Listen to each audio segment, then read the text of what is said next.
Hello everyone, আর একটা blog নিয়ে আমি আবার চলে আসলাম। তো দেখো কলা গাছে কত সুন্দর এক কান কলা হয়ে গেছে, তো পাকার মতো ভি হয়ে গেছে।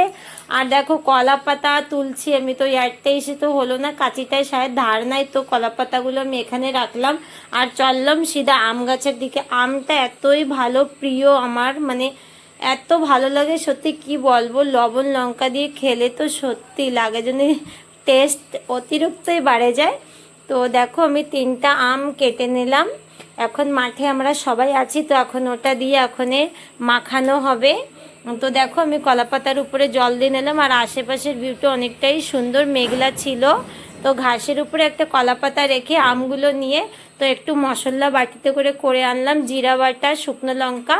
আর দেখো আমগুলো সুন্দরভাবে কেটে আমি চারিপাশ দিয়ে রেখে দিলাম। তো এই আমের উপরে একটুখানি মশলা দিয়ে খেলে কি যে টেস্টি।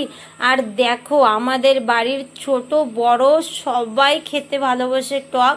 তো সব বাচ্চা পার্টি বসে গেছে আম খাওয়ার জন্য। তো দেখো কলা পাতার উপরেও বসে খাচ্ছে।